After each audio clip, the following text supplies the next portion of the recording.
पिछले एपिसोड में हमने देखा कि अवनी जब वीर के ऊपर अटैक कर रही थी तो उस वक्त एकदम से अवनी अपने अटैक को बीच में ही रोक देती है। तो वीर अवनी से पूछता है, क्या बात है, तुमने अपना अटैक बीच में ही क्यों रोक दिया? अवनी वीर की इस बात को सुनकर वीर से कहती कोच हैं, इस तलवारबाजी में कोई भी बचाव नहीं है, केवल आक्रमण ही है। और यह जो तलवारबाजी है अजय तलवारबाजी है। साथ ही इस तलवारबाजी को मैं प्रैक्टिस करूँ या ना करूँ मुझे समझ में नहीं आ रहा है। वीर अवनी की इस बात को सुनकर अवनी से पूछता है, क्या तुम मुझे इस तलवार का नाम बता सकती हो या इस तलवारबाजी का नाम? तो इस पर जो अवनी थी वह वीर से कहती है, कोच इसका नाम एम्परर हार्ड स्वॉर्ड है। यह सुनकर जो वीर था वह कहता है, अच्छा तो इसका नाम एम्परर की हार्ड स्वॉर्ड टेक्निक है, एक ऐसी टेक्निक जो युद्ध किए बिना जीत जाती है। और जब कोई व्यक्ति इस टेक्निक का अभ्यास इस हद तक कर ले कि बिना लड़े ही किसी से भी जीत सकता है, और जब हमें किसी से लड़ना ही नहीं है तो हमें किस बात का डर और किस चीज़ का खतरा। वीर की इन बातों को सुनकर जो अवनी थी वह वीर से कहती है, कोच मैं समझ गई आप क्या कहना चाहते हैं। आप कह रहे हैं कि मुझे इस एम्परर हार्ड टेक्निक की प्रैक्टिस इस हद तक करनी है कि जब मैं किसी के साथ फाइट करने के लिए आगे बढ़ूँ तो वह मेरी टेक्निक को देखकर पहले ही मुझसे हार मान ले और मुझे इस टेक्निक की जरूरत पड़े ही ना। अवनी ऐसा कहती हुई अपने हाथ की तलवार को देखती हैं और कहती, इसका मतलब मुझे इस तलवारबाजी की इस हद तक प्रैक्टिस करनी है कि सामने वाला पहले ही मुझसे हार मान ले और मुझे इसकी जरूरत पड़े ही ना। अवनी की इस बात को सुनकर जो वीर था वह अवनी से कहता है, हाँ तुम सही समझ रही हो, लड़ाई किए बिना ही जीतना सबसे बड़ी जीत होती है। और अब तुम वापस जाओ और इस तलवारबाजी के बारे में अच्छे से सोचना कि तुम्हें इसकी प्रैक्टिस करनी है या नहीं करनी है, क्योंकि इस तलवारबाजी का बेसिक कॉन्सेप्ट यही है कि इसमें कोई झिझक नहीं होनी चाहिए, आपको करना है तो करना है और नहीं करना तो मतलब नहीं करना। वीर की इन सब बातों को सुनने के बाद में जो अवनी थी वह होलोग्राफिक ट्रेनिंग डिवाइस के वहाँ पर वापस आ जाती है और आती हुई जो अवनी थी वह अपने आप से कहती हैं, क्या लड़ाई करना सबसे बड़ी बात नहीं होती या जीतना सबसे बड़ी बात होती है? यहाँ पर अवनी के दिमाग में सबसे बड़ा क्वेश्चन यही था और अवनी ऐसा सोचती हुई अपने घर पर आ जाती हैं। अवनी जैसे ही अपने घर पर आती हैं तो यही क्वेश्चन अपने ग्रेट ग्रैंडफादर से पूछती हैं। और जो अवनी के ग्रैंडफादर थे वह अवनी की बात को दोहराते हुए कहते हैं, बिना लड़ाई की जीतना ही सबसे बड़ी जीत होती है। जिस व्यक्ति ने तुम्हें ये बात कही है लगता है उसे शब्दों के साथ कहना ज़्यादा अच्छा लगता है, तो मुझे उस आदमी से मिलने में काफ़ी ज़्यादा दिलचस्पी है। मैं देखना चाहता हूँ कि आखिरकार यह कहने वाला आदमी कौन है जिसने अपने कुछ शब्दों के माध्यम से ही अवनी जैसी पावरफुल लड़की को emperor type hard shot technique की प्रैक्टिस करने पर मजबूर कर दिया है।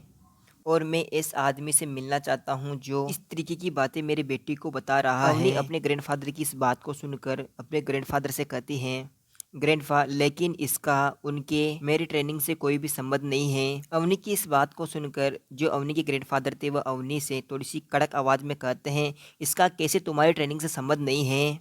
यह सब कुछ उसके शब्दों का कमाल ही है, क्योंकि उसने तुम्हें emperor type hard shot technique के बारे में बताया और तुम्हें वह टेक्निक समझ में आ गई। अब तुम उस टेक्निक को प्रैक्टिस करने की जिद पर अड़ी हुई हो और अब इससे ज़्यादा मैं तुमसे कुछ नहीं कहना चाहता। बस मेरा इतना ही कहना है कि जब तुम अगली बार वर्चुअल ट्रेनिंग डिवाइस के अंदर तुम दोनों जब अगली बार फाइट करोगे ना तो उस वक्त तुम मुझे कॉल कर कर याद दिला देना कि आज वो दिन है, ठीक है ना?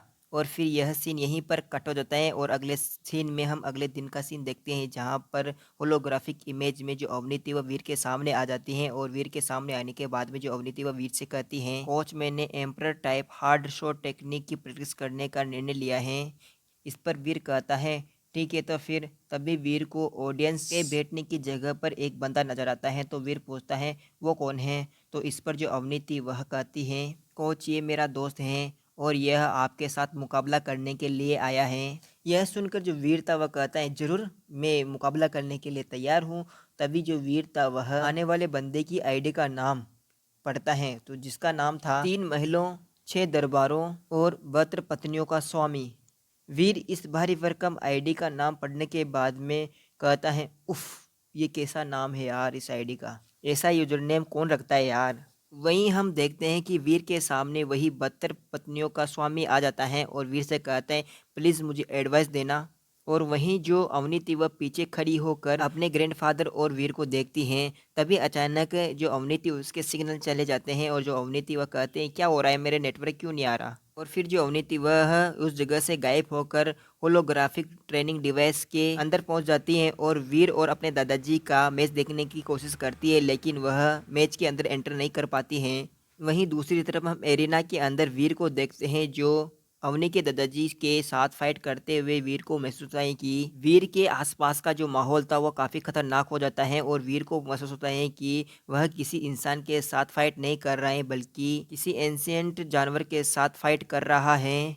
फिर जो वीर था वह अपने आप को संभाल लेता है और कहता है, वैसे मुझे इस बात की खुशी मनानी चाहिए कि मैं इस वक्त वर्चुअल डिवाइस में हूँ। अगर मैं असलियत में इस बंदे के साथ फाइट कर रहा होता तो मुझे नहीं लगता कि मैं इसके सामने खड़ा भी हो पाता। यह सोचने के बाद में जो वीर था वह अपने आप को अच्छी तरीके से संभाल लेता है और अपने सामने वाले व्यक्ति को देखता हुआ मन में सोचता है, मेरे सामने इतना शक्तिशाली इंसान मौजूद है, मुझे विश्वास नहीं हो रहा है। अगर इसकी जगह अभी मैं जिस जगह पर फाइट कर रहा हूँ यह नहीं होती और मैं मोरा ग्रह पर होता तो मुझे भागने का मौका भी नहीं मिलता और मैं कब का मारा जाता।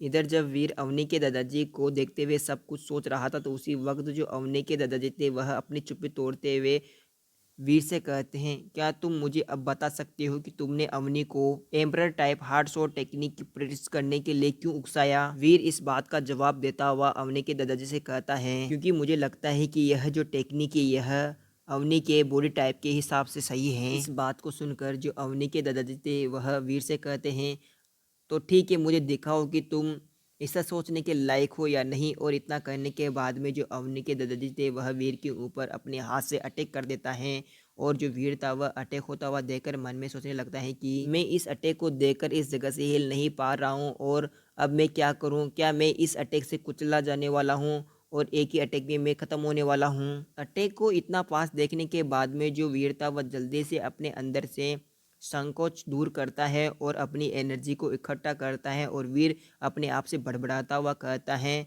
मैं इस जगह से इसलिए नहीं हट पा रहा हूँ क्योंकि सामने वाला मुझसे ज़्यादा ताकतवर नहीं है, बल्कि उसका अटैक करने का जो क्षेत्र है वह मेरे से ज़्यादा है और मैं इसलिए उसके अटैक को डॉज नहीं कर पा रहा हूँ। और देखते ही देखते अवनी के दादाजी का हाथ वीर के सामने पहुँच जाता है और वीर को समझ में नहीं आता है कि वह आगे की तरफ जाएँ या पीछे की तरफ जाएँ, क्योंकि दोनों ही तरफ वीर का नुकसान था।